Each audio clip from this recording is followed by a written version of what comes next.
Hello and welcome to Not Gambling Advice, the baseball betting stream on the Just Baseball Network. What's today? Tuesday, July 25th. How about some MLB winners? Welcome back. I think a lot of people had some good days on stream yesterday. We'll get into my recap, but we got a loaded show ahead of you. I know I have my two favorite picks. I have a prize picks entry. How about Max Muncy hitting a home run yesterday? Dinger alert. Right? I need a little bit of praise for the dingers.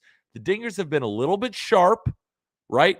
You don't got to win them all, but they're all plus 300, plus 400 and beyond. So you only got to hit a couple for it to matter. And we smacked Max Muncy, and I already got my home run pick loaded up for us today. And we got a bunch of contributors coming on. Yesterday, short day, a lot of scaredy cats, a lot of people afraid of the board. I wasn't. But we got a lot more contributors today. Loaded Tuesday slate. And then, of course, we'll be working picks for the rest of the week. And when I say that, I mean, really, we'll only be live tomorrow. Thursday, there was only 4 games on the schedule, so I will do a TikTok live. Then Friday, producer Conan and I will be in Rhode Island. We'll be golfing. So no stream on Friday. Back again on Monday. But we got today. We got tomorrow. So let's soak up the wins, right? But it's all brought to you by the Pikkit Sports App. Remember, producer Cohen will drop link in chat. Download it. It's a free app. It makes you a better sports better. And when you sync and use promo code Peter when you sync your sports book, you'll be entered into a raffle to win anywhere from $3 to $100. Without downloading that link, without supporting our people, we can't put on free shows. Remember, promo code Prize Picks. We're going to have Prize Picks entries today. Promo code Just Baseball. Promo code BetMGM. Promo code Just Baseball and BetMGM and Prize Picks. Y'all know the drill. Then for Pikkit, PETER is the promo code there. Before we get into my picks, before we talk home runs, let's do a quick recap of yesterday. Producer Cohen. How about them Rockies? Ryan McMahon, doesn't matter. 10-6 win for the fighting Rockies. No way the Nationals were winning all those games in a row. No way they were winning after a sweep. No way Patrick Corbin was worth that price. We paid to find out. Late ad, bang the Rockies as a dog in Seattle versus Minnesota. Did not end up going over. It really was minus 105, but a 0.3 unit win. We'll take it, right? I'll take green. I made a joke, and a lot of people thought I was like, oh, he's down 3 straight winning days for me. 3 straight winning days for me. Let's not forget. I know I've been asked this year. I'm down 4 units on the season. But 3 straight winning days is 3 straight winning days, which included yesterday. Taking a dog like that certainly helps going 1-1. And today, if I go 1-1, I'm going to lose. Because today I got some favorites for you. And I don't normally go with these big favorites. Y'all know me, right? It's mostly dogs. It's mostly totals. But occasionally, I'm going to give you favorites. And it just so happened that I like 2 spots today. And just another caveat, when I take big favorites like these, everything has to line up for me. Now, they could lose. It's happened before. It's going to happen again. But for me to love spots like these, the baseball analysis has to line up. I also have to be looking at, I think this team's going to be a trendy dog today, which normally the favorite often wins in that circumstance. But also, underdogs went 7-3 yesterday. How about the big underdog Pirates beating the San Diego Padres? I know some people out there had Padres minus 1.5. That didn't end up working. But I've lost bets before. You've lost bets before. Let's win bets today. But again, underdogs had a great day yesterday. Then I start to look at some favorites, and these are the ones I landed on. And we're going to start Milwaukee at 8:10 p.m. Eastern. The pitching matchup is Andrew Abbott versus Corbin Burns. The Reds, after losing yesterday, behind a very good start from Graham Ashcraft, but they got Colin Reid and they got Milwaukee Brewers bullpen id. That's a word. I told you all. What did I tell you? I'm going to continue tailing Corbin Burns until I feel that BetMGM has priced this out of the market. They have not. I know it's expensive on the money line on the surface, but I still see value on the money line. Corbin Burns, and I keep telling you all this, and I'm going to keep reiterating it until we get it through our heads. And he better not screw me today. He's pitching like maybe the best pitcher on planet Earth. Maybe outside of Blake Snell, right? But in July, He is averaging 7 innings and 1 earned run with 9 strikeouts over 4 starts. Those starts came against the Reds twice, the Phillies, and the Pirates. When Burns has his velocity and feels confidence in his stuff, he is practically unhittable no matter the offense. But Corbin Burns owns this particular Reds group. Over 126 plate appearances against this Reds current roster, Burns has allowed a 127 opponent batting average. Over 126 plate appearances, not just against the Reds in general, against these bats in the lineup today. A 240 xWOBA. That is crazy low quality of contact. 229 expected slugging. Crazy, crazy low power numbers. His stuff during this month has been very similar to 2022 Burns, where he posted a 2.94 ERA and 3.04 expected. Strikeout rate this month, 36%. Reminiscent of the 2021 season where he won the Cy Young. This is peak Corbin Burns we're dealing with right now. And he faces a lineup he knows all too well. And they know, and he knows, they can't hit him. So the Reds' offense hasn't been as explosive of late as people think lately, right? Since June 6th, key date, that's when Ellie De La Cruz got called up. 10th in baseball against righties with a 111 WRC+. So over that big sample, top 10 offense against righties. But since July 1st, so just looking at how they've done this month, WRC plus dropped to 97.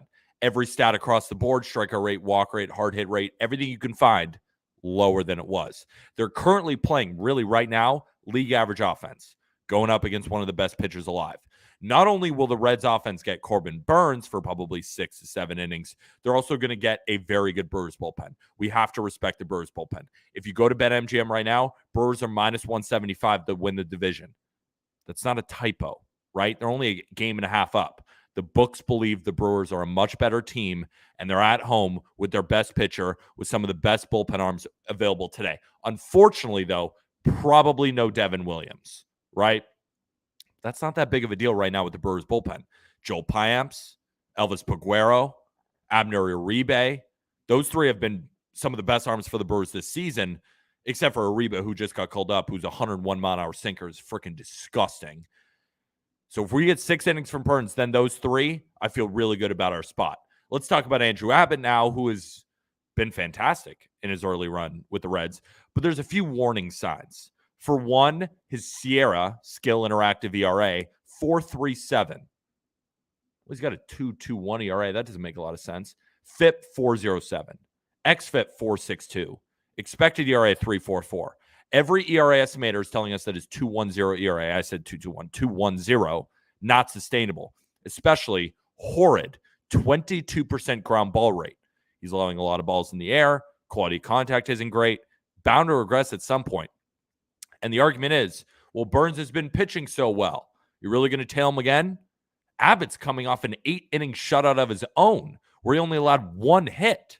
The Brewers have also seen him 3 times. So if the argument is, well, the Reds have seen Corbin Burns so many times, this is Andrew Abbott has made 9-10 starts. 3 of them have been against the Brewers. And in those starts, 4.41 ERA, over 16 in the third, while allowing 8 earned runs with 15 strikeouts. So strikeout rate down, highest amount of earned runs. The Brewers have proved to be his worst matchup yet. And they're going to see him for a 4th time today. And this is him coming in on the road.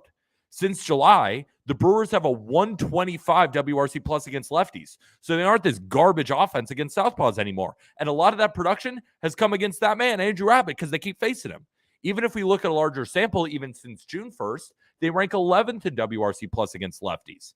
Now the Brewers have the advantage in the back end. We should see Alexis Diaz because he throws every day, but this is going to be his 4th appearance in 5 days if they do go to him. Outside of him, Lucas Sims, Ian Jabot, who's been very solid, but he's also been worked really hard. The Brewers have more rest and better options. I need to hear an advantage where the Reds have on any side of the ball. Bullpen, offense, home field advantage, starting pitching, you name it, Brewers got it. So I think the Brewers should be minus 180. I really do. I think they should be minus 180 on the money line today. The full game is minus 150, so I see 30 points of value there, right? 30 cents. It's worth it for me. Give me the Brewers on the money line for 1.3 units. That felt like a good pitch. That felt good coming out of my mouth. I'm not going to lie to you. Producer Conan, that feel good? Felt good. Felt good. Nothing like pitching a minus 150 favorite to make yourself feel good. No way that loses, right? Shit, we need the Brewers to win. Just win the damn ball game. I was thinking first 5. I was thinking about this. 8.2 out of 10 pitch. Larry Beeman, can you give me some? Also, shout out Larry Beeman. Shout out Larry Beeman for the sub. And producer Cohen's got a pick here too. And from Larry Beeman, if Cohen's pick is a money line, I'll give 1 gifted sub per run that team wins by. If it's an over, 1 sub for each run it goes over or under by. No money line higher than minus 140. Before we get into my next pick, let's go straight to the win report with producer Cohen. He's got a pick for us today. Currently, but he went with the A's. But we won that A's bet. Yeah, you won that A's bet based on vibes. Because they were winning and vibes were high. So it we was won the that A's. bet. That's a win. You're 1-1. Yes, admit Rogers is washed. Never. Okay. So we're gonna go with the under in the Mets-Yanks game today. Under 8.5. Okay. Not good offenses. Both True. of them bad. Bad. Here, I'll put myself here. I mean, we got once again, people forget Justin Verlander, very good pitcher. Been pitching better too. Pitching better. Sorta. Domingo Germán, he's a bad guy, but No hitter maybe. But did throw a perfect game. Could have another no hitter against the Mets today. Realistically. That's my pitch. I like it. What any thoughts on bullpen stuff? How are we going in the late game, in the later innings? We don't worry about the bullpen. We don't worry about them. You know, both pitchers going to go long. Like, listen, Yeah. it's a gross day out today. It is gross.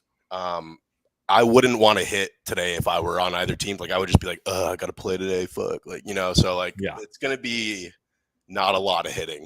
I like that. Under 8.5. Under 8.5. Demon, sorry. Like, this is where it's annoying with your comment because if I took the over and it was like a 40-run game, like, you got to gift out like a ton of subs. Yeah. You can only gift out so many subs. So I'm taking this under for you. It's a good point. So he's actually doing you a favor. Doing Larry. you a favor, Larry. But yeah, under 8.5. Thank you. Shout out producer Cohen. I mean, what a pitch. And guess what? Gino's going to come on and he might have something similar. We got a lot of different contributors today. Don't say my boy ain't sharp. Don't say my boy ain't sharp. Both had days off yesterday, so rested bullpens. Producer Cohen, did you know that? You know they both had days off yesterday, rested bullpens? He knew that. I knew that. He obviously knew that. Yeah, that's why he took it. Grow up. Of course he knew that. You think I work at Target or something? Grow up and give us your favorite. Yeah, any favorites today? Just curious. You don't have to give them out, but Larry Beeman's saying he doesn't work at Target. Yeah, no, your favorite. Who's winning today? Who's a team that's winning? You like the Brewers pitch? I like the Brewers pitch. But Brewers? yeah, I mean, did I maybe only look at that Mets-Yankees game? Maybe. But let's go Mets. Let's go Mets. All right, let's go Dodgers. Okay? Blue Jays versus Dodgers at 10 p.m. Eastern. The pitching matchup is Chris Bassett versus Julio Urias. I got the worst of the number. Start with that. I got the worst of the number. Let's go to BetMGM right now. Minus 135 on BetMGM. CLV, earned. Now they got to go out and win the game. All right, but let me pitch it to you. And if you like it, if it was available to 135 for me, I'd be spending more than 1.1 units. I'm going to tell you why. It's a lot of faith in Julio Urias, who hasn't looked exactly like the same guy. When I say exactly, hasn't looked close to the pitcher who finished second in National League Cy Young voting last season. But it's the Dodgers, and these pitchers have shown severe splits this entire season. Normally, right, earlier in the season, I'm not putting a ton of stock into home road, right? I got to see who you are. There are certain pitchers who historically, problems on the road, problems at home. We could look at that. Early in the season, not so much. But now we're almost at August. Guys are showing tendencies, and we're going to play them. Chris Bassett, ready to go to war. The same warning signs remain. Good luck against the Dodgers on the road, and I'll tell you why.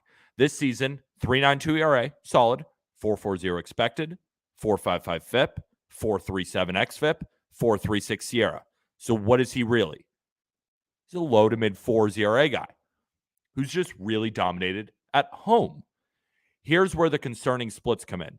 Bassett is 6-1 with a 2.24 ERA and a 167 opponent batting average with a 64-19 strikeout to walk ratio in 64 innings. He's been awesome at home. On the road, 4-4, 5.81 ERA, 3.04 opponent batting average, 48-18 strikeout to walk ratio. Walk rate up, strikeout rate down, ERA way up, 3.5 runs higher, opponent batting average almost double. But here's the key. 15 of his 18 home runs have been hit on the road. And now he's facing the Dodgers. Since June 1st, the Dodgers ranked 5th in WRC plus at 119. They are really good. We knew that. You don't need numbers to tell you that. But the thing is, they're getting better. Since July 1st, they rank number 1 with a 139 WRC plus against righties, with the second best team being the Rangers at 132. If we look at this offense at home in that span, the WRC plus shoots up 141. This Dodgers offense is back to being a juggernaut, especially with, I think, JD Martinez returning today off a hamstring injury. So either there's sharp money on the Blue Jays and we're on the wrong side, or JD Martinez is not going to be in the lineup, and that's why it moved down 10 cents. That's a reasonable line move. He has been one of the Dodgers' best hitters. So if you see him in the lineup, he might be questionable. You might see it go back up. Regardless, this Dodgers lineup is great. And even if he's not back, it's the lefties that primarily eat against Chris Bassett. Lefties have an 891 OPS against Bassett this season. Dodgers have some damn good ones. Freddie Freeman for one. How about Max Muncy, our home run call from yesterday? David Peralta, still solid. Jason Hayward, still solid. James Outman, same thing. The righties are Mookie, Will Smith, Chris Taylor, and maybe JD Martinez. Maybe he can get Chris Taylor out. This is looking like his hardest matchup of the year. Now, Arias is coming off an 8-run outing against the Orioles, a far superior offense against lefties than the Blue Jays are. Now, that start was also on the road for Arias, who has struggled mightily all year. He has even more severe home road splits. On the road, 2-5 record with a 7.88 ERA and a 3.09 opponent average. Pair that with a 32-14 strikeout to walk ratio. And we have one of baseball's worst road starters, right? We faded him against the Pirates when we took Pirates plus 200. Dodgers ended up winning, right? But I still feel that was the right play. I'd play it 10 times out of 10. However, at home, vintage Julio Arias, 2.15 ERA, 5-1 record, 37 innings, 40 Ks, 3 walks, 3. Opponent batting average of 179. Needless to say, Taylor Arias at Dodger Stadium. Against lefties on the road this season, Blue Jays have 100 WRC plus. Average, right? 100 is league average. They've been average. Been improving. 114 WRC plus against lefties since June began. However, no matter how you cue it up, Dodgers have the offensive advantage against this current split. Arias, because they both faced each other's offenses before. Arias has about 56 plate appearances. Bassett about 77, so it's decently close. Arias has the lower xWOBA, xSlug, xBA, higher strikeout rate against the Blue Jays bats versus Bassett against Dodgers bats. And just in general, Arias has a lower Sierra than Bassett does, lower expected ERA, preferred ballpark. So the Dodgers own the offensive advantage, starting pitching advantage, home field. So why am I tailing full game, right? Since joining the Dodgers, I don't know if you've seen, I'm going to ask Colby this when he comes on and gives his picks today. Ryan Brazier starting to use the cutter, fastball dominant guy. Now he's cutter. Been fantastic for him. Brusdar Graterol, good to go. Caleb Ferguson, good to go. They have those 3 following Arias. I really like this bullpen right now. Those are about as good as any Blue Jays arm they're going to throw at you. But the Jays bullpen is better from top to bottom. They have a phenomenal bullpen. But they're not well rested, right? Trevor Richards, 37, or he's through 29 yesterday. Jay Jackson, 25 yesterday. Yimi Garcia, 23 yesterday. Genesis Cabrera, 14 yesterday. Jordan Romano, 9 yesterday. But they still have Meza and Eric Swanson, who threw 20 pitches the day before that, right? So the Blue Jays can go to Meza and Swanson, both legit options, right? No real edge there. However, if they go to Genesis Cabrera on back-to-back days, this is key here. I think Blue Jays fans are going to find out the reason why he was DFA'd. Good luck throwing him on back-to-back days. There's a reason the Blue Jays picked him up for nothing against the Cardinals, who could use a bullpen arm or two, right? Let's see him go back-to-back days against the Dodgers offense that just saw him yesterday. They could go to Nate Pearson, been getting destroyed, 6 earned runs in the last 2 1/3. In this matchup, I think the Dodgers have the bullpen advantage, which gives them every advantage in the game.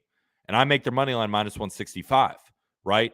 So I bet minus 145 because I was getting 20 cents of value, not 30. Now it's at minus 135. If I could cash out and then rebet it at minus 135, I would. Didn't have a cash out option. So what are you going to do? I'm locked in at this price. But if I were you, if I was rebetting this, and remember, it's if you want to. If you don't like the pick, don't tail it. If you don't like the pick, do not tail it.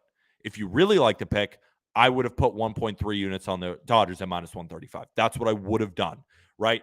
0.1 unit per 5-cent interval for me on these big juice money lines. So if it was minus 140, you'd see 1.2 units for me.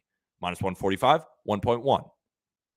Minus 135, it'd be a 1.3 unit play for me. I'm confident that the Dodgers pull this one out. Give me them on the money line. Why not the team total? If you don't like Arias, I like Arias here. I thought I said that. I like Arias here. Remember I was talking about his home road splits?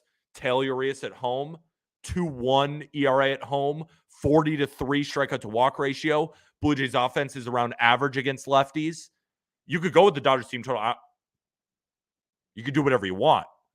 It's your sports book. It's your betting. You could go with Dodgers first 5 too. You can do whatever the hell you want. I like it all. I think Dodgers win the game. I feel like, does anybody listen to me when I'm making the pitch? I talked about the bullpen. So I like the bullpen advantage. I like the starting pitching advantage. Like, I like the offense. That's one advantage. But they're also at home. What if they're winning 4-2 and you lose? Well, they're winning 4-3 and you lose. I mean, they could just win 5-3 and you win. But I want the Dodgers on the full game money line. Let's go have 10 U's on Dodgers minus 1.5. Don't worry, it's risk-free bet. I mean, come on.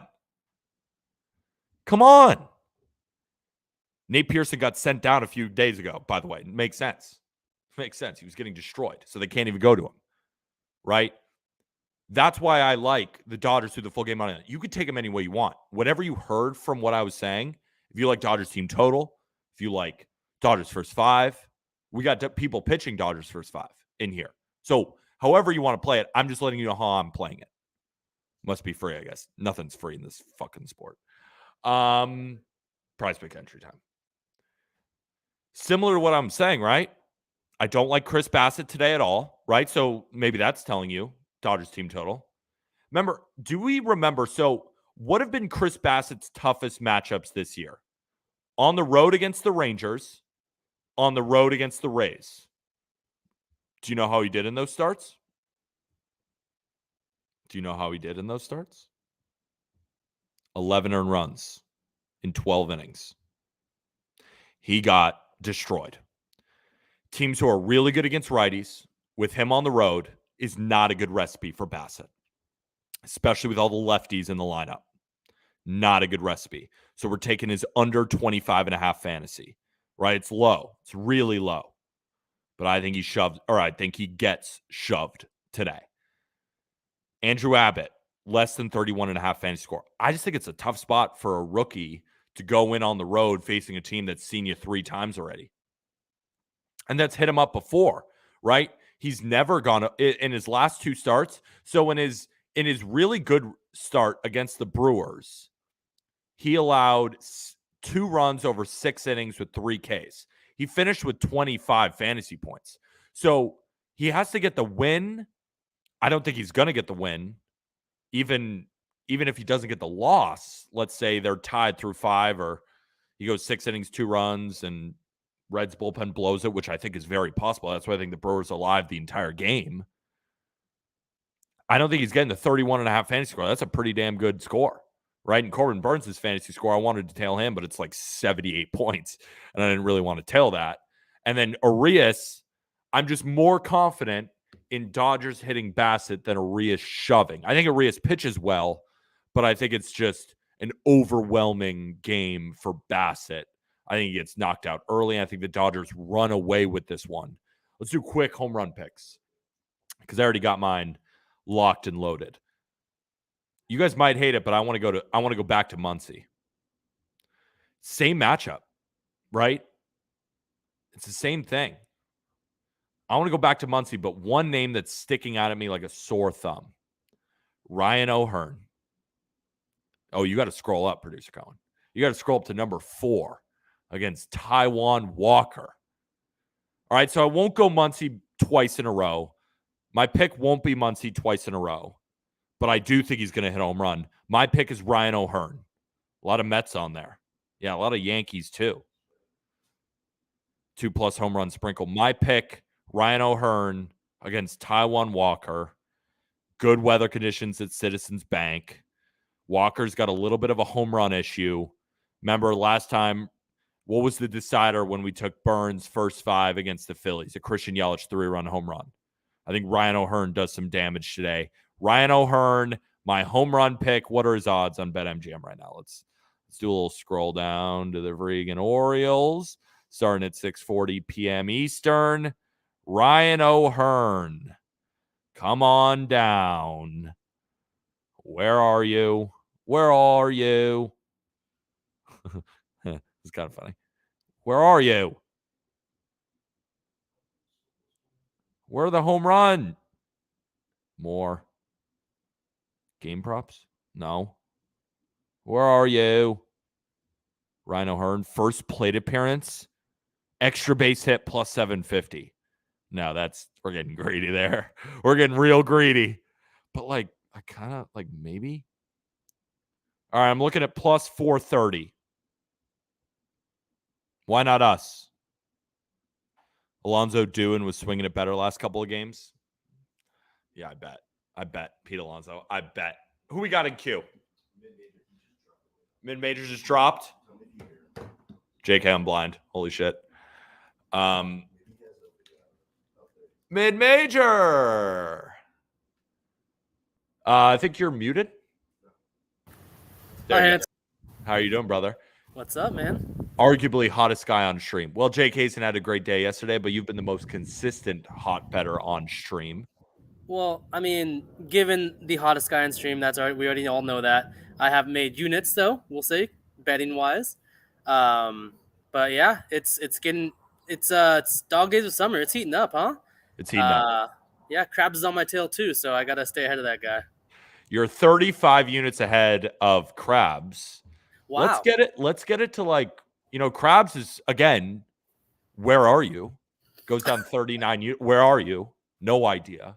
Nowhere to be seen. Hey, he swept the board yesterday. People are sleeping on the Krabby and not on stream. That's what I keep telling him. I'm like, you're a good bettor. You're winning your other bets. Why don't you use them on stream? He's like, no, I'm going with 1 at 3 unit. Loses immediately. But he wins his other bets. That's why I'm roasting him, because it's not like I'm beating a dead horse, because he's winning his other bets. He just doesn't play them on stream for whatever reason. I mean, you don't let us parlay our 20-unit parlays, so that's really on you, Peter. That is on me. I'll take the blame on that one. Let's get into play number 1. What we got? Kansas City. This one's just dog shit days of summer bet. Ooh. Just looking at Aaron Savali's lines, Peter, he's a minus 200 favorite. His fantasy score is only 30.5 with a 5.5 out strikeout line. With he's expected to go 17 innings, get a quality start, and it just looks super 17 low. Pitching outs, you mean? I apologize. Yeah, 17 pitching outs, and it just looks so low against the dog shit Royals, who people consider to be the worst team in the league, especially after they traded Aroldis Chapman. And if you look at the A's, comparing them to the A's called up almost like all their best prospects. The Royals have done none of that. Because they don't really have any. Well, yeah. That's the issue. So there's a reason why they haven't called up any. Their good prospects are far out. Like they would if they could, I guarantee you. They have 28 wins or 29. So it's just more of a line read. It's not baseball at all because, of course, if you look at any baseball stat, Zach Greinke on the road is just dog shit. I mean, he's allowed soft contact is what he does, and the Guardians, all they do is hit soft contact. But if you look at the conditions today in Progressive Field, so it is conducive. It's bad for fly ball pitchers. And if Aaron Savali is anything, he is a fly ball pitcher. And if the Royals do anything, it is still hit the fuck out of the ball. So if they can get the ball up in the air, I think we got some chances to get some homers in there. And Greinke, as much as he just allows contact and allows hits, he limited this exact same roster, this exact same lineup about a month ago to 11 hits, only 2 earned runs. So he knows he's a veteran. He knows what he's doing. He's gonna have people. He's gonna have ducks in the pond, but he doesn't get scared. And that's what I like. Great with runners on base. He always has his entire career. He's very quick, great fielder on the mound. Mm-hmm. The Guardians, they need to steal bases. He's very good at limiting that. Yeah, I mean, Salvi behind the plate has got a cannon. It's going to be tough for the Guardians to take extra bases. They're going to have to hit to win, and they might, right? Well, you're taking plus a half at plus 100, right? Even if they tie, let's say they do get to Greinke, Royals have 1 3-run home run. It's 3-3. You're winning the bet. Well, yeah, of course. I mean, we can make up all different scenarios that would win my bet, but it's more so Savali. It just looks a little odd, for a fly ball pitcher to be in one of the worst conditions for a fly ball pitcher to be in, and a ground ball pitcher against him who just beat the Guardians. So this line looks a little short to me and looks a little enticing, and I want to take the dog. Fair enough. First 5. I like it. A little bit contrarian. My issue is, are the Guardians really gonna? The Royals got their win yesterday. Do the Royals keep rolling? And that's my thought though, is because the Royals, I mean, just what the fuck are they? They're just playing ball, Peter. Yeah, the Guardians, really they've been underperforming all year. They have the pressure behind them. Yeah, Not only are they underperforming, but the Twins are actually starting to play to their form and to expectation. So the discrepancy amongst their the division lead is getting larger and larger. So the Guardians are expected to win today. The Royals are expected to lose. That's pressure that I don't want to bet on or bet with. I'm not willing to lay 200 on it, and I'm willing to bet for the young team that has no expectation at the moment to just go out and play ball. I'll take the Royals early and often. Fair enough. Play number 2. Yeah, wow. This one's gross too. It's the exact same matchup that we saw last Thursday, 4 days ago. In Seattle with Kirby and Pablo Lopez, and yet Kirby pitched one of the best pitching performances of the season. 7 shutout innings, 4 hits, 10 strikeouts. I think he allowed a walk. I'm not sure, but it was at max 1 walk. And Pablo Lopez did not pitch well. 6 hits, I think 7 strikeouts, and 3 walks. He allowed ducks in the pond early. He could not control anything. He didn't have his put away stuff. And yet, Peter Apple, the Twins are a favorite. And yet, Kirby's props on books, 2.5 minus 160 now to the over allowed earned runs after allowing 0. And yet, after striking out 10 4 days ago against the same lineup, he's at 5.5, barely juiced to the over after getting 10. And Pablo Lopez, he was the taco. He's no longer the taco for strikeouts. I allowed him up to 12 strikeouts. I think he absolutely pitches a gem today. And again, so Pablo Lopez's issue is that he's actually a fly ball pitcher. And looking at our friend Ballpark Pal, where target field is the worst conditions for fly ball pitcher. We have a heavy breeze blowing in, so I think that athletic defense in the outfield for the Twins, they get to any hard contact the Mariners can make, but that's if they make it, because I'm expecting Pablo Lopez to absolutely blow away this heavy right-handed group of the Mariners today. I don't think they do much of all, and I think Kirby gets blown up. Great pitch. Love this play. And again, it's only the money line. I'm being soft, but I do think it's an easy cruise to victory, and that's just a line read. It's what I think is going to happen. But the Mariners, I mean, they had such high hopes. You know yourself. A lot of people have them division leader, make the playoffs, World Series. Their offense just sucks, man. I bought into them again after the All-Star break, and I just bought out. They're a bad team. They just beat this team 5-0 in the same exact matchup, and they're dogs with Kirby after his best pitching performance on the season. So I'm going with the home team. I think Pablo Lopez absolutely deals today. More than fair.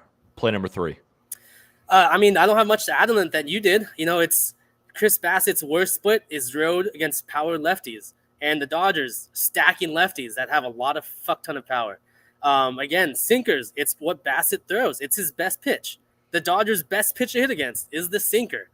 After, again, last start, Bassett, I think he went 7 shutout in his last start. Last start for Urias. 5 innings, 6 earned runs or 8 earned runs, I believe. Yeah, 8. I know he was on the road, and I know his splits are vastly different. But for a Jays team that just won as a dog in extras, facing with a really good pitcher, with Bassett coming off a really good performance versus Urias, who's coming off an awful performance, that plus money looks really fucking good, Peter. Yeah, it does. It really does. That's what I was saying. Like, when I go with a favorite, it's underdogs have to have crushed the day before. I know the Blue Jays are a trendy dog. I'm seeing it on Pikkit. 88% of bets were on Blue Jays plus 1.5. People are taking Blue Jays reverse run line for a bunch. The money line was split. It was more Blue Jays when I was looking. I'm like, people are going to hammer the Blue Jays today. They see a 5.02 ERA for Arias, right? They see a Dodgers team that, they're like, ooh, I could be trendy here. I think the Dodgers roll. Agreed. And I know Arias has had his issues this year. He's not. It's just it is what it is. Not at home though. Have you agreed with that? 40 to 3 strikeout to walk ratio. That is stupid. Agreed. And again, people are if you look at just basic FanGraph stats, is that the Jays don't strike out, so they fear that they're going to put the ball in play. But with ducks on the pond, Arias has a 2.9 xFIP this year at home with runners in scoring position, and that tells me he knows what to do in bigger situations, and he knows how to get out of it. You know who doesn't? Chris Bassett, who's coming off of 4 days of rest as a 35-year-old pitcher. Those splits for him, he's never performed well in, and I think, again, he gets blown up today. Good luck, Bassett. Good luck. Yeah. I mean, 3 plays, 3 winners, and 3 really, really good pitches. I'm excited for your plays today. Yeah, we'll see. Always excited, of course. Before I got 4 minutes. Peter, you got to tell me a Vegas story. I wasn't here yesterday. You got to tell me. You got to give me something.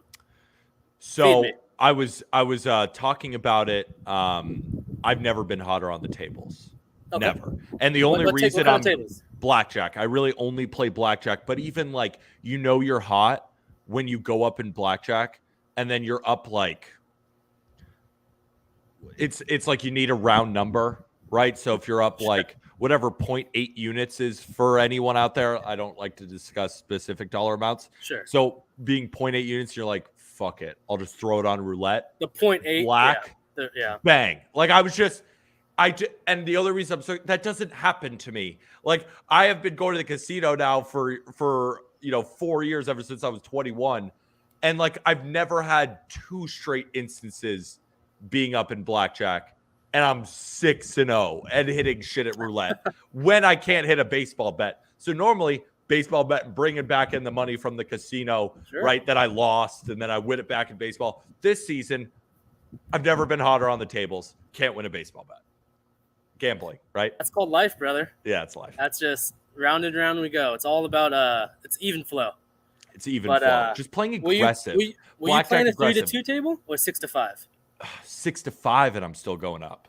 God damn it, Peter. It's Vegas. I mean, they're not giving me 3-2s. The only 3-2 tables are I'm not playing at a 500 mid table. I'm just not. Peter, I may have underestimated you. That's my fault. What do you mean?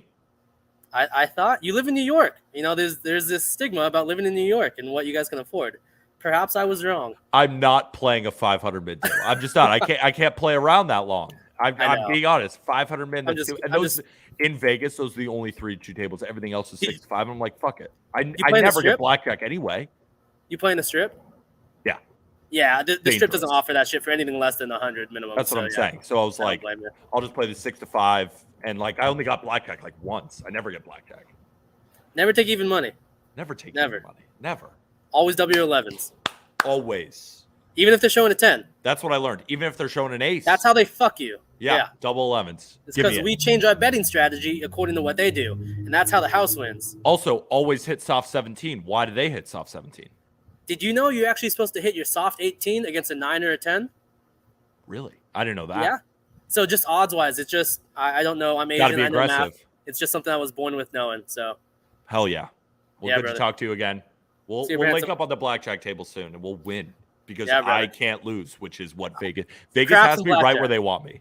Learn how to play Pai Gow. Pai Gow is the tits. I'll learn. Talk to you soon, my friend. Peace.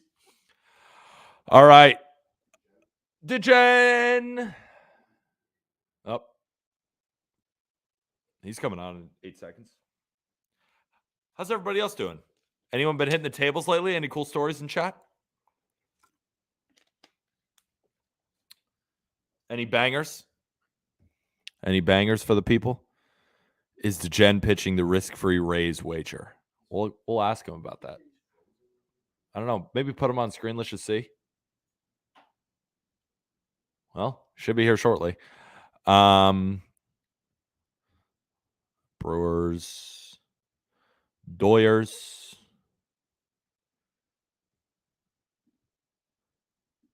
I had an instance where the dealer felt like he wanted to take my money, like me losing made him money. I hate that.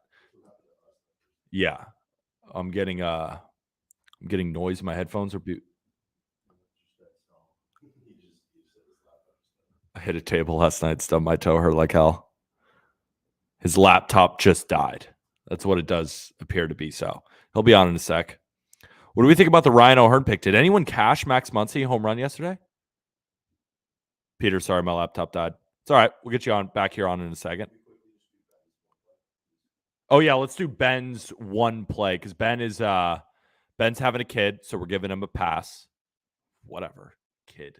During baseball season, during the grind, you can tell he doesn't really want it. Having a child and all that. No, shout out Ben Carey. Hopefully the kid's doing well. Washington first 5 money line 2 units at -150 against the Austin Gomber led Colorado Rockies, which we cashed yesterday. That felt good. Like there are bets that you win that feel good. That one felt great. A dog that nobody thought about. Rockies, they might not win today because they are terrible. So I didn't go back to them. But I think I have a weird feeling they do win today, but I definitely don't hate Trevor Williams against Gomber. DeGen Weekly. What's up, my friend? Yeah, sorry about that. I don't know what's going on lately, but you got, how old's your laptop? 2 years old, and it already sucks. Yeah, mine's still very old. And it's like doing that thing where the batteries, it's showing like it's got a third of life left, but I got so much shit on here. Yeah, I was just anyways, that's not what I'm going to spend your time talking about. I heard you were hot at the table. DeGen, I would just probably, what I do, I would just close out tabs on your computer because it's probably working so hard. Maybe that'll help because you are a little bit spotty. Am I? Fuck. I don't know if it's my Wi-Fi. It's storming over here. I don't know if that affects it. You getting the storms? Where are you guys at? We're in New York. It's like gray, muggy, rainy, hot. No, you're good. You're good right now. What is New York? I'm in New York. New York is big. Where do you mean? Where in New York are you? About 38th and 8th. So right in the middle of Manhattan. Okay. That's not the middle of Manhattan. That's the west side. Kind of. You know what I mean? Right in the Am middle. I lagging? Right in the middle. A little bit. Let's just get into the place. All right. You want me to just push through with shitty Wi-Fi? Yeah. Let's just talk Rockies Nats under 9.5. Game of the night. Game of the night, indeed. All right. Spotty on my end too. I'm just going to keep talking. Tell me to shut up if you can't hear me. Yeah, this one, I was kind of conflicted on this one because I thought it soared over. I had some people earlier tell me that it just barely squeaked over. The Rockies got over yesterday 10-6. Themselves. Yeah, 10-6. Yeah, 10-6, but I guess it was 9.5. It was at 9 or something, and then there was a 3-run bomb, and then there were a few more runs late. I don't know. I don't care. I think we're trying to overanalyze it there. The game soared over. The Rockies' bats were incredible. I know it's, I saw some sharp people on Corbin yesterday. Maybe expect him to pitch well. Nobody likes the Rockies on the road, but they've been pretty feisty, and their offense looked good. So I would have to imagine. I see no reason really that this might not be expected to continue to be a high-scoring series, especially with a guy like Austin Gomber on the mound. So I was really surprised to see this total open 9 after what we just saw in Game 1. Open 9 did get up to 9.5. Let's see. Is it still 9.5? It looks like I'm seeing it's still 9.5 unders juiced. -115. I got it at -120, depending on where you look. So it looks like they're kind of budging a little bit. Money's probably still hitting that over. Maybe it's a bullpen thing. I don't know, but I would have to imagine. I don't know, unless there's something about Trevor Williams that I don't know. I mean, he's got a 4.38 ERA. It's not terrible, but it's not anything special. Gomber with a 6.18 ERA. So just kind of one of those things for me. Just reading how the first game in the series went. Seeing 16 runs, and then you've got 2 pitchers on the mound in Game 2. Combined ERAs is well over 10. I was really shocked to see that opener. So even though I'm going against a line move here, the only times I do it are if in my opinion, if the opener is pretty telling. And an example of that, if anybody's watching this and is new to my style of betting, were you on the game with Manoah in Seattle? Manoah in Seattle. I did not bet that game. I was on the losing side when I bet against Manoah in Detroit, where he looked like the all-star version of himself, then went back to being Manoah. That's fine. We don't have to bring up bad memories, especially involving Alek Manoah. But that was an interesting one too, because that total opened 7.5, shot up to 8.5. I thought any game opening with a 7.5 with how Manoah's been pitching was absurd. So that fell 4-3. It stayed under. That's kind of my reasoning anytime I go against a line move is I think the opener is a bit telling. And a 9 in this matchup with Gomber after seeing 16 runs kind of gives me the vibe that we might see a lower scoring game than people anticipate. No, and I think you're not really going to get up against a line move. Remember, you and I talked about this. Gomber is a pitcher that will naturally get line movement towards the over because he's horrible, or at least his stats will say that he's horrible. But so he's the Rockies come at home. Yes, but worse. He's worse than him.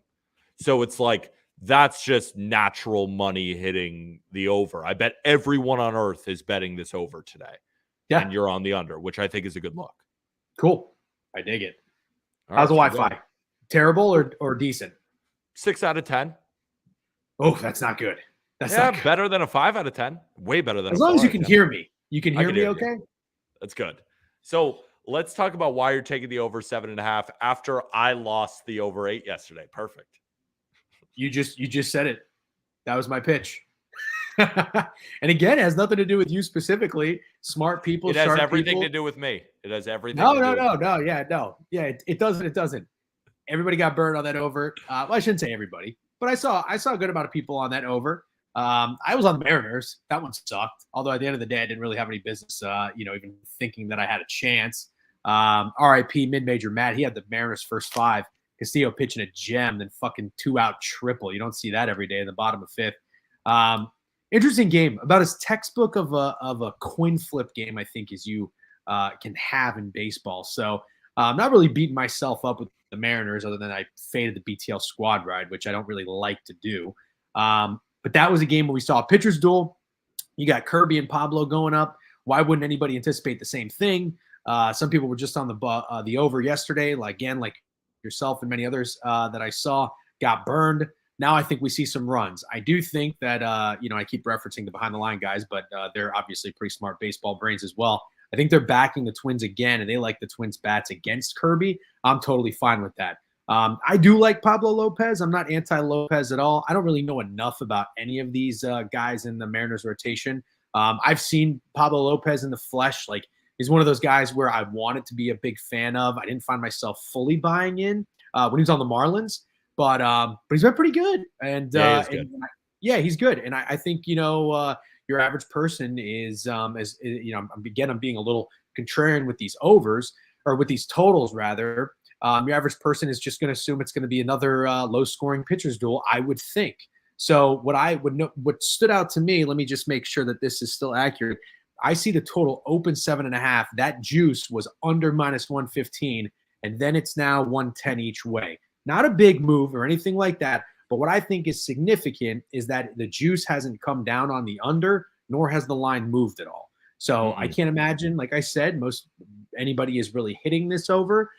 So because of what the outcome was in game 1, what I'm seeing the juice doing, and hearing some smart baseball guys, at least fading one pitcher, I'm okay with that, and I think we see some runs in this game.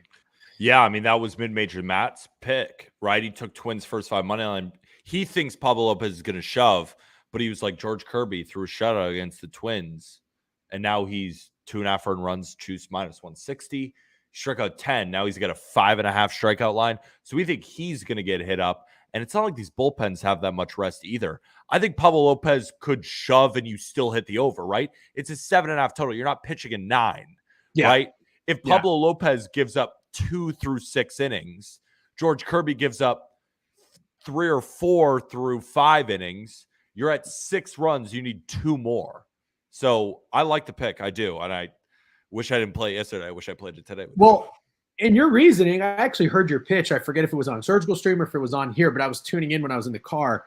I think you liked the over because the bullpens weren't rested. Exactly. And you weren't. That's where I thought I wasn't like, oh, these pitchers suck. I was like, I think they're both going to pitch reasonably well, and it's going to trickle over late. And it almost did. Like, if the Mariners score the run in the I didn't expect extra innings, but I was like, it's going to get to that point where runs just kind of, it's like a lower scoring and then they just fall in. That's what I thought it was going to happen. Yeah. And we almost got there. Almost got there. Yeah, the bullpens did end up blowing it late, and the Mariners guy was awful. And I actually thought he was going to blow it in the ninth, but me too. Anyways, what are you going to do? So yeah, that's it. And then the last one, Padres. I'm a Blake Snell guy. I've been saying it since he was down 0-5. Happy to have backed him successfully in a few spots. I don't really know how to do it here for the contest. I was thinking about the first 5 under for the Pirates. I know Javon has said he thinks Snell's given up a few turkeys. I'm not against that. He's been dominating. I mean, I think he's been the best pitcher in baseball for a decent amount of time now. But his last start, I think he only gave up 1 earned run in Toronto, but he did walk 7 batters. That's not good. So my limited knowledge in baseball, what I have seen from Snell, again, as being a baseball fan, is he's got some really good stuff, but he throws a lot of junk. So really patient teams are going to walk and get on base, and that's great. But whatever he's doing and whatever he's tweaked in his arsenal is terrifying. So I think a Pirates team that just, came on the scene in game 1 and in this series, scored 8. Everybody expected a Yu Darvish masterclass, myself included. I was on the under 8.5 yesterday, not even close. I think today, another heavily juiced game where the Padres are like minus 250, minus 260 after they just lost at minus 270 yesterday against the Pirates. So it's not like the line is fishy to me. I still favor the Padres. I like a lot of their matchups offensively. I know Phil Zutley, who, I respect in this community. He likes Machado. I see some suspicious numbers with Fernando Tatis. So I like the bats early against Rich Hill. So I like the offense there. I don't want to get involved with the total. I don't know how many runs the Padres are going to score, but I think it's going to be a decent amount. So maybe, like Javon said, maybe the Pirates do get a cup, 1 or 2 turkeys. Maybe they score 2 or 3. But I think the Padres offense jumps out to an early lead, and I think they can cover this 1.5 in the first 5. So it's my best way to dodge the juice. With the minus 270, I'm not laying that. And the problem is I have played first 5 unders before. Most recently was Bobby Miller on the road in Texas when I really leaned into the Dodgers, but I didn't want to get Dane Dunning. So I didn't want to fade Dane Dunning. So what I did was took the under in that first 5, and the Dodgers scored like 7 runs. So I was going to go under here, but rather, now I'm thinking because of some of these matchups that the Padres could go over themselves. So that's why I'm electing to go with the Padres minus 1.5 in the first 5. Good shit. Really like this play. Curious. I guess, why not Padres team total? I just get asked these same questions. Like, I took the Dodgers on the money line today. People are like, what about Dodgers team total? What about Dodgers first 5? And I was like, I explained why, but it's important just for anyone who liked to pitch of something certain. You said maybe they're like, you know what? I actually don't think Blake Snell pitches well. My numbers say he doesn't. I don't know. Just someone out there. Why not Padres team total? Yeah, I'll give you a very good reason why. Actually, it's going to sound probably really stupid. I'm just looking to see what the team total is. I have the team total in a stupid parlay of mine. So it's 4.5 at BetMGM. And if you or producer Cohen were to go back into my plays in this contest and look at the team totals I've taken, pretty sure they've all been 4.5. And I want to say I've probably done it maybe 5 times. I want to say I've lost 4 of them, and they all have landed at 4. So it's a superstitious thing. I think I'm done trying to go with over team totals at this number in this contest because I just can't fucking hit it. So what's going to happen now is the Padres are going to go through 5 innings and they're going to win 6-5. And I'm going to lose this way. The team total is going to cash. So, yes, if anyone's watching, now is the time to go that route. Well, good luck to Jen. Appreciate you coming on. Consistent winners. Producer Cohen, can you flash the leaderboard for the people? Want to show just where? Yeah, I mean, I was at the top for like a New York minute, a middle of New York minute, and now I'm at 6. My buddies are literally chirping me. You put the leaderboard on Twitter. 10 seconds later, I get 3 texts. DJ, what happened? I'm like, what do you mean? What happened? I mean, they're like, I thought you were fucking on Javon's ass. I'm like, give me a break.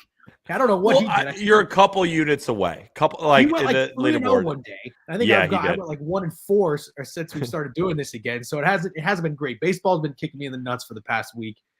So I'm not ready to tap out just yet. But yes, hoping to get right tonight. Good shit, my friend. We'll talk to you. All right. One golf name for this guy asking, Cam Young. I know it's chalky. I know he's a favorite, but he's determined to win. Not many golf tournaments left. I think he wins this one. All right. Thanks, Peter. Good luck. Peace. Peace. Colby Olson just put who is it? Colby Olson back from his trip from the West Coast. And what does he do? Places a unit on the Red Sox to make the playoffs because he is a biased Red Sox piece of garbage. How are you? I'm doing well, man. I mean, you set me up here because the first thing I was going to say was I wanted to take Red Sox money line today so badly. Like my first day back on stream, come back here, Red Sox money line. It's so easy. I think they do win tonight, though. Braves are coming into Fenway, and you have a little opener action with Pavetta, who has been sick, Pete. Nolan Ryan. He's been Nolan Ryan out of the pen. Well, I mean, you think Nolan Ryan's overrated, so maybe he has been. That's for another time. Let's actually talk about the plays that you're on. Sure. Let's start it off with Cincinnati, Milwaukee. We got Dodd. Yeah, we'll just talk Cincinnati, Milwaukee. Let's talk about that first. Cincinnati, Milwaukee. I know you're on Milwaukee in this one with Corbin Burns on the mound. Pete, how many Corbin Burns starts have you been on in a row? It seems like you've been on Corbin Burns money line like 4 times in a row now. 3-0, 3-0. Yeah, I mean, you just have to take it. That's a system play. And I watch him, and I'm like, I've watched every start. I'm like, this is the best pitcher on planet Earth. He is amazing. Now, could he lose today? Absolutely. That's baseball. But I'm just like, you are pitching at 2021, 2022 Burns level right now, and I'm just going to ride it until the wheels fall off. Yeah, I mean, I think what's happened with Burns in this the last 2 months is he's been throwing more strikes. He's been attacking the zone more, and I think he was just playing around on the edges at the beginning of the season for no reason. Like Corbin Burns can throw his cutter anywhere he wants. Also, he was working with Omar Narvaez for a very long time, switching catchers too. Yep. He's probably pissed off arbitration, just wasn't finding it. And then, I mean, the last month, he's been unconscious. 1.33 ERA and a 2.43 FIP in July. Like that is Corbin Burns. That's Burns. And that's like Cy Young caliber. That's not even, this is good Corbin Burns. No, this is best pitcher alive, ranked top 3 in every list, like the man. Well, and dude, he has a trend on his side against the Reds. I mean, all time against the Reds, a 240 xWOBA against this Reds lineup. Like, I know that they have a lot of new guys in this lineup, but that doesn't bode well for those guys either. Like, you're about to see Corbin Burns for the first time. Good luck, buddy. Good luck. That cutter, you never seen anything like that cutter. So, and the curve and the everything is working. It's not even the cutter, which is back up in velocity, right? It was down this season around 93. Now it's 94.5, and it's just buzzing. I just love watching him so much. So I'm always glazing, as the kids say. Glazer. I'm a glazer, Colby. I think you have to be. I mean, that curveball has a whiff rate over 50% the last 2 months. And, so I get why you're on the Brewers money line. I'm definitely going to tail you because I'm in love with Burns. And the reason I think this goes under today, though, is obviously Burns is going to shove. I think he goes 5 innings shutout, more than that, but I'm on the first 5. But Andrew Abbott is a curious case. I know you brought up how he hasn't pitched well against the Brewers in the past, and it really was that one bad outing where he had 6 earned runs against. Not to say that he doesn't give up any runs today. I think he probably does. Guess who has the lowest ground ball percentage in baseball, Pete? Andrew Abbott, 22.5%. Below Nestor Cortez, below Christian Javier. It's pretty insane how many, or lack thereof, ground balls he gives up. But I dug in. He's a pitcher that's not really built for Great American Ballpark, and today he's not pitching at Great American Ballpark. He's given up 6 home runs at home and only 2 home runs on the road this year. So I think he can escape this one without giving up a long ball, and maybe he scatters a couple runs in those first 5 innings. But that's why I like this under. I think that he can at least keep it within reach. Like, he gives up 2 or 3 earned runs over the first 5 or 6, and I think Burns shuts it down completely. That's fair. I would say, though, that American Family Field in Milwaukee is not exactly the park that you want to go into as a guy not allowing home runs. I mean, that's one of the best, the smallest parks in baseball on top of it. Yep. Scoring overall, though, it is down. But let's just we'll see because Burns, like if Abbott gives up 4 runs and Burns throws a shutout, you win. I hit. Yep. Yeah. That's kind of my feeling on it. I think Burns is on such a tear right now that this Reds lineup isn't going to get to him. Yeah, and people were like, "Oh, it's square." It's like some guys when they're playing their best baseball ever. Like we made a lot of money last year taking Goldschmidt against lefties, and I was always called square, and I was like, "Just watch." And he looked like Barry Bonds. When Burns is like this, I'm telling him, "I'll lose my money. I'll lose my money. I don't care. I love him." Yeah, you can't overthink it. He's my guy. All right, Dodgers money line. Another play. Dodgers ML.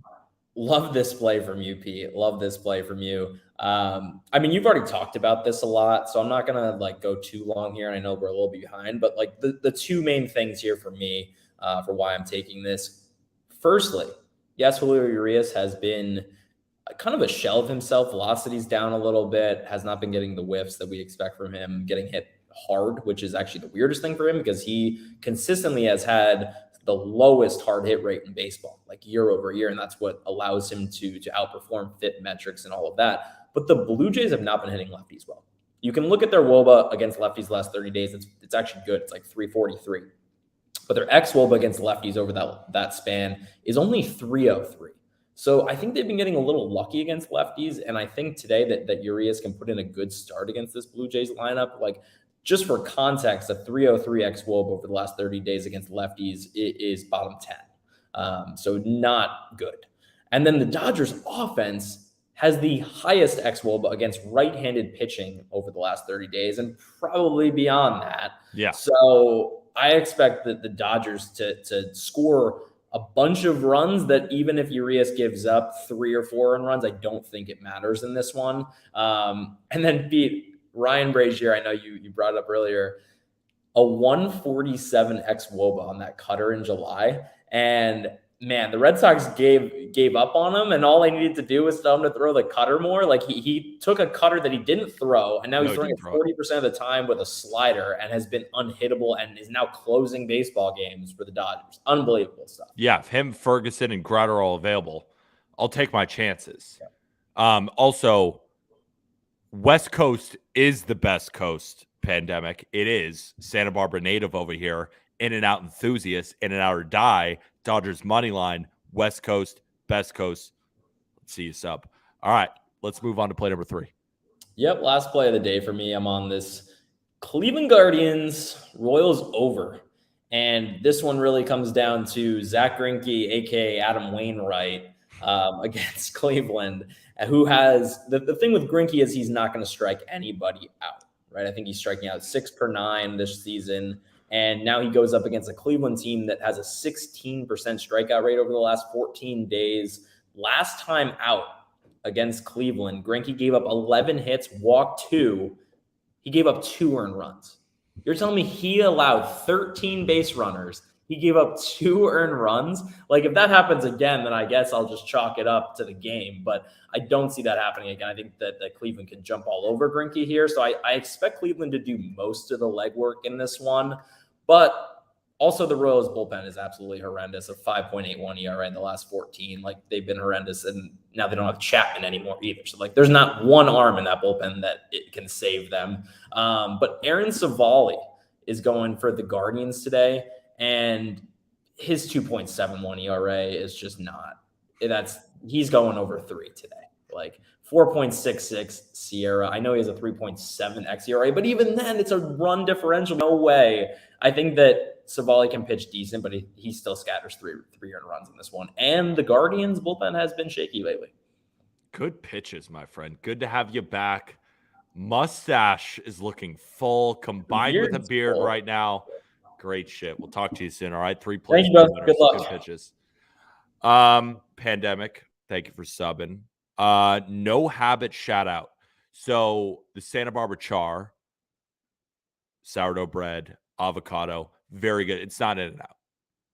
It's not In-N-Out. It's great. Top 5, not In-N-Out. It's just not. You and I both know it. It's not. I like the onion rings there, though. The ranch. We know what I'm talking about. Not In-N-Out. It's just not. Let's get to Jake Hazen. What up, Jake Hazen, best day on stream of anybody, and has 0 Wi-Fi. And he's going to try and sound out his picks to the people today. How are you? Do I not sound good? No, now you do. It's funny. You just came in. You were frozen there for a second. Now you're in. And right, so perfect. I don't want to waste any of your good Wi-Fi. Let's get straight to the plays. Well, first off, I just want to say that thank you for being an In-N-Out guy. People who think otherwise are literally haters, and they just want to be different. Haters. They want to be different. They've never been. They don't like California for whatever reason. So they say, oh, I don't like In-N-Out. In-N-Out's half the price of Shake Shack. In-N-Out's half the price of Five Guys, and it's better. Also, You're a hater I don't and you get know it. the fries are amazing. The people hate on the fries quite a bit. I love them. Well done fries. Just Amazing say, can I get my fries well done? They make them super crispy.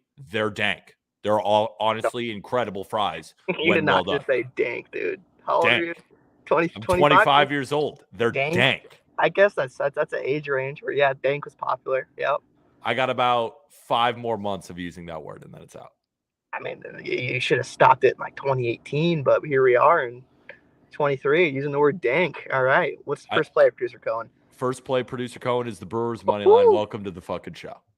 I mean, yeah, man. I've been betting the Brewers every single game against the Reds in the last couple of series, and I believe I'm either 6-1 or 7-1. So tell those damn Reds, prove me wrong. I'm gonna just keep fading them. I mean, it makes a lot of sense too. So a main reason why the Brewers have been dominating the Reds so much is that the Reds have a big problem against cutters, and Colin Rea, cutter guy, Wade Miley, cutter guy. The only pitcher they really got after is Freddie Peralta.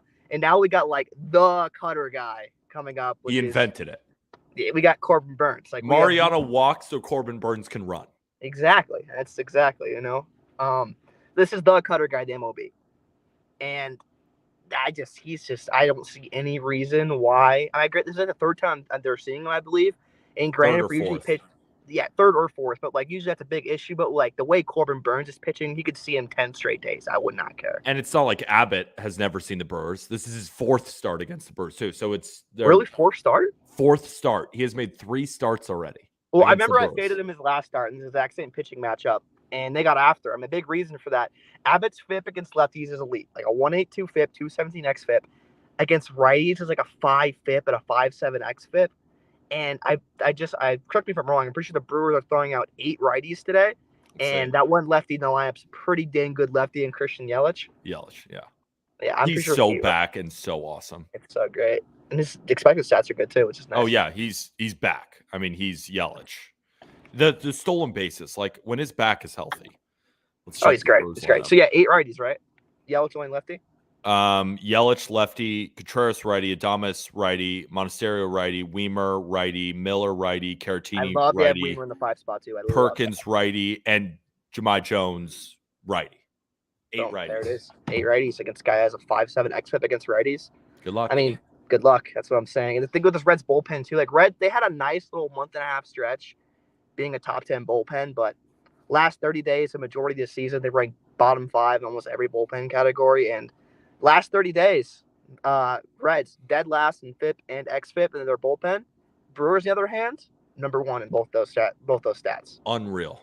They're the best team in the division. It's the Brewers. Yeah, man, I'm pretty bullish on this team right now. But another thing to add is that Joel Payamps and Devin Williams, who both should be available tonight. You think Devin's going to be available? Payamps will. I don't know if Devin's going to be available. He might be, but either way. No, but we got a Uribe on our side. We got Hobie Milner on our side. But as I was saying, Elvis Peguero on our side. Yes. We got guys. Former Angel legend, Peguero. Yep. So those 2 pitchers against the Reds this season, 0 for 39, 5 walks, and I believe 27 Ks. Just good luck. Good luck. All I have to say is good luck. So, Brewers money line's my play for this. Let's get after it. We got to report some slight. Cohen said Whataburger is 17 times better than In-N-Out. I mean, spoken like a true Astros fan. He's never left Texas. I mean, can we be real with each other for a second? No shot. I never had Whataburger, but I'm assuming I've had it. It's good. It's good. It's not In-N-Out. It's not. I mean, it's kind of hard to make a bad burger. There's no Whataburger's not even Shake Shack. I would say Whataburger's not even Five Guys. Whataburger's maybe top 5. It's good. It is the good. thing is about all those stuff. It's hard to make a bad burger. There's plenty of good ones, average ones, but it's hard to make a bad one. So saying it's good, pizza. Just saying it's good doesn't really matter to me. All right, it's got to be great. Mets, you sick man. Yeah. So all I saw on Twitter today was if you bet this series, you should probably quit gambling. But here I am betting this series. But I think there's a pretty legitimate edge here. So, I mean, we look at the pitching matchup, right? We got Justin Verlander and Domingo Germán. I mean, JV, he's been pitching a lot better lately, but his X stats still aren't very good. I believe he was supporting like a 4.3 FIP on the season and like a 3.9, 4.1 FIP in his last in July. So pitching better, but his expected numbers still aren't as great. But you go to compare to Domingo Germán's side. I mean, that guy is just his X numbers all are bad. And the thing is, too, they probably should be worse because he probably pitched a solid like 15 innings this year of sticky stuff. So not wrong. It probably should be worse. And then he's stat padded against, the A's. I mean, his numbers should be a lot. I mean, they're bad, and I think they should be worse than they are. Then you look at the lineups. So the Mets last 3 days against righties, and I think this Mets lineup hasn't been the issue. It's been honestly just their bullpen just blowing every single lead imaginable. This team just cannot win with that bullpen. But their lineup last 3 days against righties are supporting, I believe, like a 115 WRC plus, ranking in the top 10. And the Yankees, they're getting it back on track. I think they had like an 87 WRC plus against righties last 30 days, rank 18th in the MLB. Then you just scale back 3 days, take out the Royals series, they rank 28th. So they just stat padded against Jordan Lyles and company. So I don't put much stock into that performance. I mean, they could be getting hot. I mean, prove me wrong, but I got the better starting pitcher here, even though I'm not like the biggest JV fan. I'm not advocating him to be amazing, but he's better than Domingo Germán. By a lot. By a lot, yeah. But like usually it's by a lot. But this year it's not by like a huge margin. And we got the way better lineup here. So, I mean, getting I got minus 105, but it's I think it's actually I got bad COV on it, which honestly I'm happy about. Yesterday I got bad COV at every single play, and it's like whatever. Same thing for me today. Give me the worst line. Yeah, okay. I got the Dodgers money line went down 10 cents, and I'm like, I actually now think it's going to hit because of how bad CLV has been this year. The one play I lost yesterday for being a greedy asshole, I got the most CLV on, which was the Rangers. So that was just me being greedy, but like at least like I play like that, like that's a good day to lose a play like that. Definitely taught me a lesson for sure to stop being so greedy. But Rangers scored 6. You make that play 10 times out of 10. Let's get to your third play. Elak's horrible. I'm so happy he finally got just disaster class, and John Gray was not as good either. So it is what it is. I'm saying let's get to your next plays, but that's it. Yeah, I cashed out of Mariners money line, which is nice. I was talking to Matt, and he made some pretty good points about it. And the nice thing about cashing out a play, if you cash out and they lose, like, man, that was a smart cash out. Thank God I didn't play it. And then I cash out if they win, I can just immediately just attack Matt and just give him blame everything about him. No matter what, you're winning in that game. Exactly. So yeah, that'll be it, Pete. I'll let you carry on the show. Awesome, my guy. We'll talk to you soon. Couple Adios. plays, couple winners coming off the best day on stream. And we got back-to-back horses. Producer Gun, before we welcome on Gino, let's flash the leaderboard for the people. You just heard from Jake Hazen, who's on a tear, now up 6.3 units on the season. But we got Gino from Bet Openly, fresh off giving us winning baseball bets. But the only issue here is, Gino, you're getting run through in the comments because your wins on the diamond are not worth your blasphemy about Brock Purdy. It's not? It's not worth it. Like, yeah, we have more money in our account now, but we had to listen how Brock Purdy's a top 10 guy. We're not going to get into it. We'll talk. We won't get into it. But it's just bring that energy to week 8, and let's revisit it in week 8 of football. When Trey Lance is the starter. Until week 8. Until week 8. Perfect. Let's talk baseball right now. First play, we'll go the 1 units up to the 2 unit play. Guardians minus 1.5. We are not buying the Royals today. No. Yeah, let me pull this up. I was planning the opposite way. Now you're throwing me off. It's okay though. I can adapt quick. So Cleveland Guardians, where the hell are they?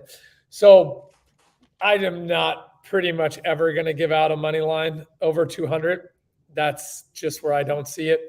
And I like the over in this game a little bit too. And I was looking at some pitcher matchups. I don't like the Kansas City Royals historicals against the Cleveland pitcher. So basically, when I'm looking at a game, I'm trying to find a way to bet the game. Like the over, didn't like it for both sides because I think Kansas City is going to struggle scoring. Like the Guardians here, showed EV positive on minus 1.5 at minus 105. And that's when I jump over to Kansas City and I say, hey, I need them not to be able to score. I look at their individual batters versus this pitcher, historicals, and I felt really good. So that's how I bet, essentially. I find a game and I try and find multiple crossing systems. So long story short, one of my favorite plays today is the Cleveland Guardians -1.5 at -105. I personally think this should be -120. 15 cents of value. We love it. That's it. Play number 2. White Sox Cubs over. This is actually my only over today. I have like 4 or 5 unders, and I've been getting hosed lately on unders. It's like I'm having trouble with this MLB lately, to be honest. And again, when I say trouble, I think I lost 2 units last week or something like that. So nothing too crazy. When I was looking at this and kind of the inverse of what I just talked about, I saw a bunch of individual matchups in my DFS algorithm that were favoring slightly, but not EV positive, individuals over on the bases, over on the runs, over on the RBI. So then, it gets my attention. I start looking closer, look at the pitching matchup and the historicals. And again, not a crazy amount of value, but I had this game as it should have been over 10 at -110. So I'm getting a half a unit, 10 points of value and a half a run. I actually couldn't believe, I was talking in DD earlier, I couldn't believe that this didn't open up and immediately jumped to 10. And I've seen more money come in on this over. So the only thing I can think of is squares are holding this down. That's my only guess. Fair enough, right? It's Kopech versus Hendricks. Kopech is still looking really shaky coming back from the IL, and I just never really know what I'm going to get from Hendricks. Tough for me to bet on Hendricks-led Cubs game because I know models hate him. Sometimes he's great, sometimes he's bad. He's a tough pitcher to cap. But I like runs too in this game, and I think there's good weather conditions at Guaranteed Rate Field today in Chicago. But it's not Wrigley. It's not a windy Wrigley, but there's still wind there. It's just not as substantial as it is in Wrigley. Yeah, and honestly, I hate when I lose a half a point of value, but this opened up at 9. I thought it was going to shoot to 10. So does it make me question a little bit? It makes me a little less cocky where I'd love to get my 9 in and it goes to 10. But sitting at 9.5, I'm still happy with it. I thought this should have thrown first pitch at 10. Fair enough. And maybe it will, right? We got still 2 hours until game time. You never know. We'll see how big our reach is on social. We'll see it. All right. Play number 3, Yankees versus Mets. This and producer is Cohen. Pure OG Gino fade the public. Too many people. I was watching chats. I was watching shows. I was watching tickets. Everyone is like, this bottleneck Mets and bottleneck Yankees are just waiting to take the lid off the jar. And I think it's called the Subway Series, if I'm not mistaken. Yeah. And have just an electric Subway Series is what both these teams need. I'm sorry, I'm Mr. Boring, but I want the series to be good. I want both these teams to be good for baseball. I just see value here on these 2 pitchers at this rate. And I saw the line stick, even though tickets and money were flowing. Wasn't sharp money, just tickets, more money were flowing on the over, and it wasn't moving. So I was immediately lost a little money on the 120 instead of 110, but I still got my 8.5. I saw earlier it dropped to 8 at +110, and I think I've said to you guys 20 times, you give me a half a run for 30, I'll take it. That's the only way I'd take under 8 is at +110. I'm just looking at it right now. Right now it's 8.5 -120, so people could still play this. That's the price that you like. Yeah, 100%. Perfect. Play number 4, the big 2-unit guy. Under 9.5. You and DeGen both on this total. It's a good sign. Nice. I like being with OGs like that. So to me, again, I screw around on so much stuff. So again, I hope this is helpful and not boring for you guys. I literally go in and like Google matchups and historicals. I Google players. I look at the runs scored, the runs allowed. These teams are both in the bottom 25 of both runs scored and runs allowed. I think that's accurate. Pete, correct me if I'm wrong. Like they allow a lot of runs and don't score a lot of runs. Yes, they're bottom of the barrel, right? Which makes it a wash.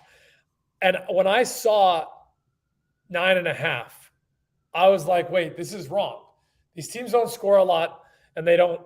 And these two pitchers are doing pretty well and not allowing a lot. So I said, why on earth isn't this 8.5? Looked super close up, money coming in on both sides. And I was like, okay, nothing to see here.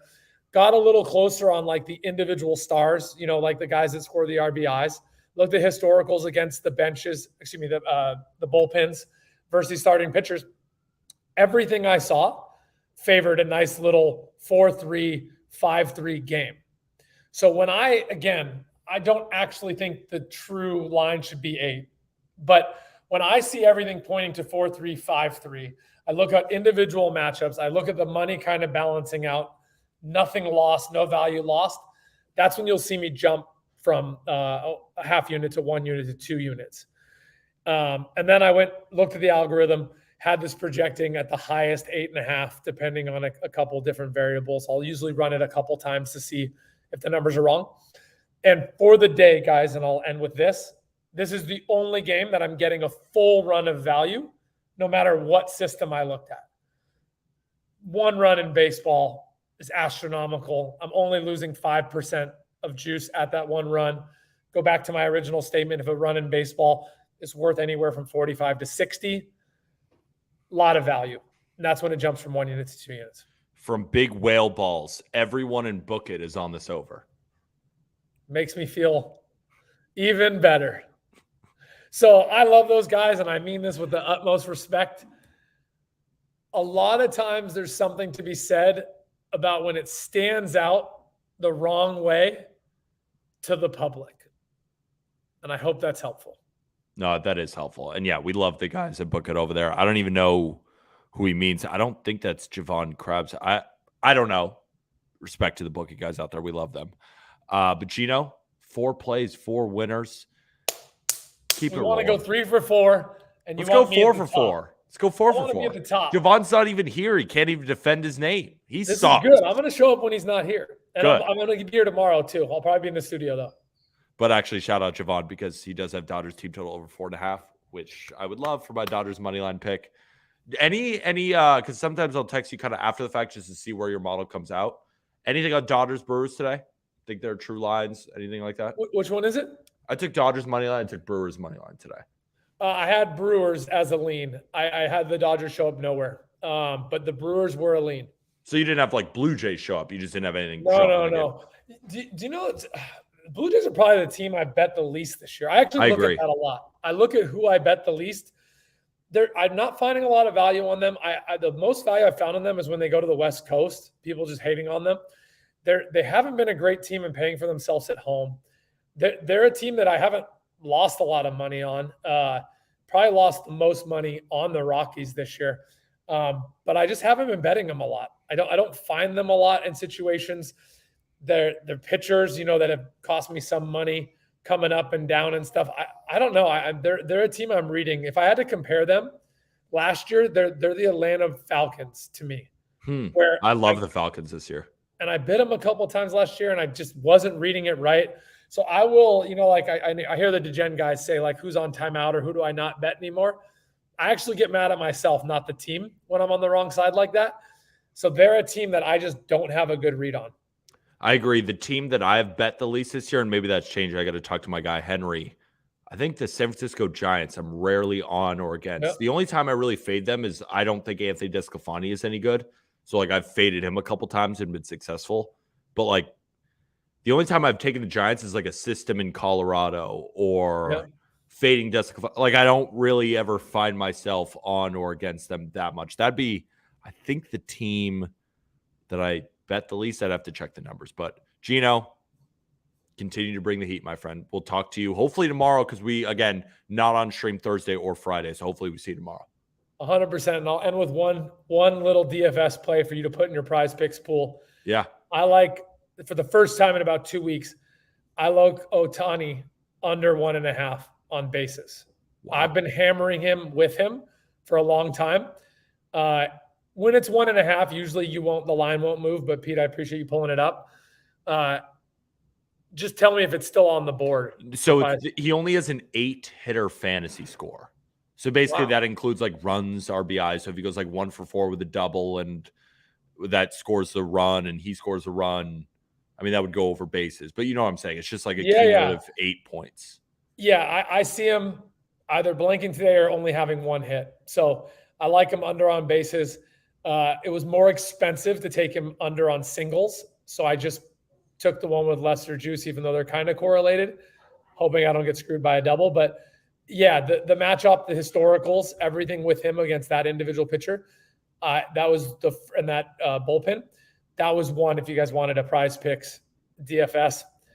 And that was it. It was a pretty light day. I almost bet Pete Alonso on the over 1.5 bases, but then that went against a way stronger system that I had in the under game. So again, if you're not tailing my under in the Yankees Mets and you want a DFS Prize Picks play, I did have value on Pete Alonso on over bases. Well, maybe he hits a home run and the game ends 1-0. That would be the dream come true. Atta baby. We'll talk to you soon, all right? Later, bro. Peace. See ya. I think that's it for our contributors, right, Producer Cohen? Oh, we got California Wager, right? And Ollie. All right, we're still rolling here, ladies and gents.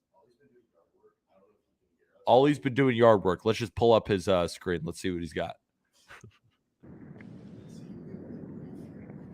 Hey, Ollie. Hey. What's up, dude? Nothing. We need to get you to the barber. No, it's just humid. It's just humid. Yeah. Let's humid. talk plays. Let's talk plays. What do you All got? right, bring it up. Yeah. Don't overthink this one. I think we'll find out if I should have or not. Do I need to elaborate on this one? I assume you like birds to shove. Why? I'm just curious why you like Abbott to shove. Not necessarily shove, but I think he's going to be good enough. I'm scared of William Contreras. Outside of that, I'm not really scared of anybody in the Brewers lineup. I know they've hit him around pretty good so far, but I think Abbott is, a legit starter in this league. And if he's going to be a legit starter, he's going to have to learn how to get revenge or, adjust to teams that have hit him well. And I think that they're going to make an adjustment today, and he's going to pitch well enough to keep this under. Fair enough. Not your best pitch, but I do like the play. I mean, had better pitches before. I don't think that play, that's a square baseball brain play. I don't think it needs a lot of explanation, personally. If you like it, you like it. If you're contrarian and want to fade people, that the over in that game is probably a good spot if you bet that way to do it. But me, I'm gonna take the bait there and put a unit on that under. Hell yeah. And we're back in up the first to 5 because I don't trust the Reds bullpen, and they used Alexis Diaz yesterday, who looks bad. Yeah. We also got Ollie 1 unit, not half unit. Yep, 1 unit plays today. Angels money line against the Tigers. Mm-hmm. A lot of Tigers love lately, which they've been playing pretty good ball, but this is kind of similar to my Phillies play yesterday, and I know that didn't really pan out in my favor, but my read on Christopher Sanchez was right. He did pitch very well. He did. And I think today Griffin Canning is going to pitch well against the Tigers. Outside of Kerry Carpenter, they just really don't have anybody that hits right-handed pitching well at this time. Riley Green, I think, is a good hitter. Don't get me wrong, but he has been a little up and down since he's come back from injury. And outside of that, like I said, they're going to need production from someone at the bottom of that lineup. I don't see it happening against Canning, who's been sneaky kind of solid for the Angels. Nothing special, but all the expected numbers line up to his regular numbers. There's nothing that you know pretty much what you're going to get from Griffin Canning, and that's going to be a borderline quality start, 5 2/3, 2 or 3 earned runs. That is what's going to happen. And on the flip side, I think the right-handed hitters for the Angels are going to, specifically Taylor Ward and Luis Rengifo, I think you're going to get to Erod. Now, I wish Zach Neto was still in the lineup. He was a late scratch. That stings, I think, because he's been pretty damn good here lately against lefties especially. But I still think the top of the lineup, the first 4, 5, 6 hitters, I think, will do enough damage to work counts against Erod, who, I'm a Red Sox fan. I know Erod fairly well. When he does struggle, it's because he's trying to pick corners and doesn't necessarily find the strike zone. The Angels have been demolishing lefties any kind of all year, and they're one of the best hitting teams on the road this year. So today, I like the Angels bats to wake up. I like Griffin Canning not to wake up, to hit well. And I like Griffin Canning to pitch pretty solid, and Taylor Ward to have a big day. As gross as that sounds, because I don't like Taylor Ward, but I peeped him, and he's kind of flying under the radar as a very, very solid player this year. I agree. He just is a solid player. Like, he's just been kind of for a while. Like, he's like a guy who's going to hit 270 with 20-plus bombs and play defense, and you're like, it's a pretty good player. And mashing lefties. He's one of the best bats against lefties in the last 2-3 weeks since the All-Star break came out. So I'm targeting him against a guy that's going to throw changeup to righties, cutter to righties, slider to righties, not slider, fastball to righties. Taylor Ward is going to be hunting that changeup today, and he's going to hit it. He's going to connect with it. Good shit. Let's get after it. So, any more plays? No, we're done. Are we doing a prize plus entry? It's Tuesday. I know, kind of screwed the pooch on that one. I had my own prize picks entry and forgot to kind of ask people as we went along. But if you got to play for the people, I already got my 2 entries. Taylor Ward. Taylor Ward. Yeah, if it wasn't obvious enough, Taylor Ward hits, run, and RBI, and Bellinger fantasy score. I think both those guys have big days.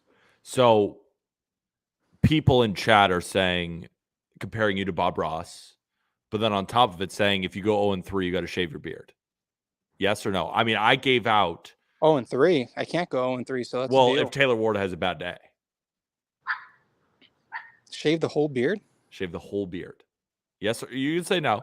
No, I'm just saying I gave out $150 on stream because you made me give out 50. I didn't make you do anything. I was just antagonizing. I wanted to. I'm just trying to bring up a point which might make you shave. I have to respectfully decline the bet there. Babyface Ollie hasn't come out in a while, and I don't want him to come back out anytime soon. Fair enough, my friend. I'll consider a haircut, though. I'll consider a haircut. You might just get a haircut anyway, though. I'm kind of due for one anyway, so it kind of works out. All right, man. We'll talk to you. All right. See you tomorrow. All right. See ya. California wager. What's up, my friend? Ooh, look at the background.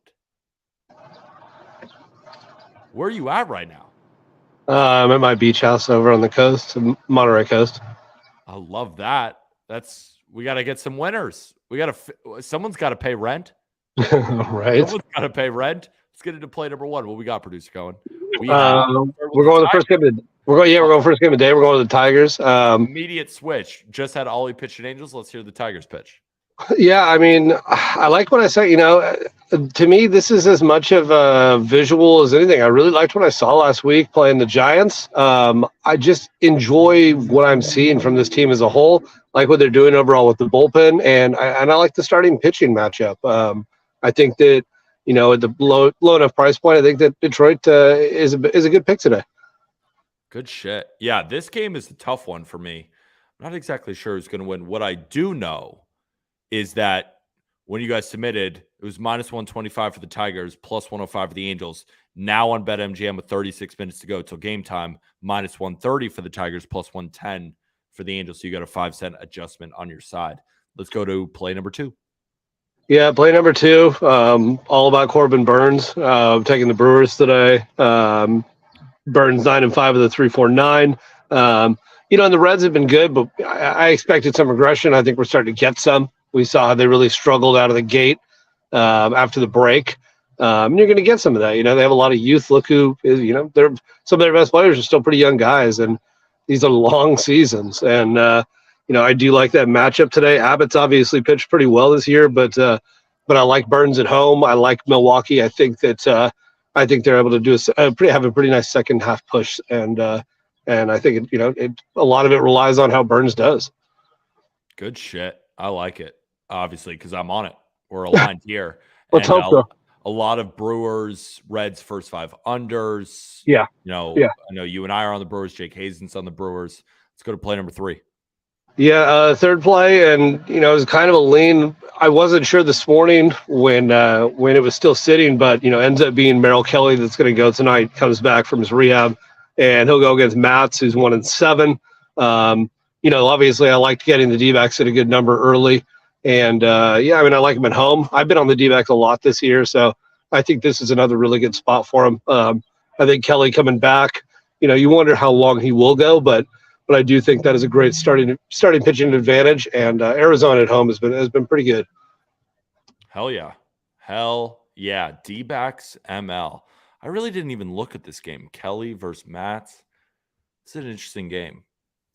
3 plays, 3 winners, Callie? Let's hope so. Let's do it, my friend. Thanks for coming on, and I just want to get you back to the beach house. Enjoy the weather. Yeah, I appreciate you. Have a good Tuesday. I will see you tomorrow. Absolutely, man. We'll talk. Appreciate Cheers. you. All right, ladies and gentlemen, that's it. Bunch of plays, bunch of winners. Hopefully you guys all enjoy. We'll be back tomorrow, same time at 4:30 p.m. Eastern. Producer Cohen, please drop the Pikkit link in chat. Remember, if you want to make any of these plays, all those odds are courtesy of BetMGM, and they're all tracked on the Pikkit Sports app. Download it. Use code Peter when you sync your sportsbook. Why not us? Just download it. Get some free money. Doesn't take a lot to say, hey, you want some free money? You want some free money? But seriously, though, you get entered into a raffle. I'm looking at Ballpark Pal. They've made some adjustments. So make sure you follow me on Pikkit because I might make some ads here. I'm not totally sure.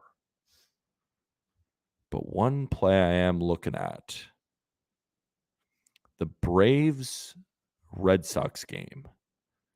That's a pretty high total. We'll talk about it. All right. Yeah, let's raid who let us know in chat. Do we want to raid Ref That Bets or do we want to raid Betting News?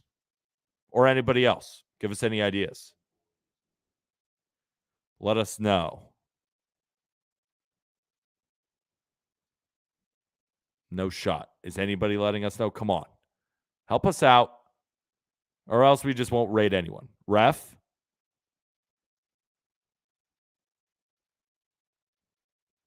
All right. Raid Ref That Bets. Ref. All right. We're going to raid him. Reffington. Let's raid him. All right, ladies and gents. We'll be seeing. We'll be talking. All right. Good luck out there. Love y'all. Let's win some bets. Why not us? Talk to you. All right. Peace. Ryan O'Hearn, Homer.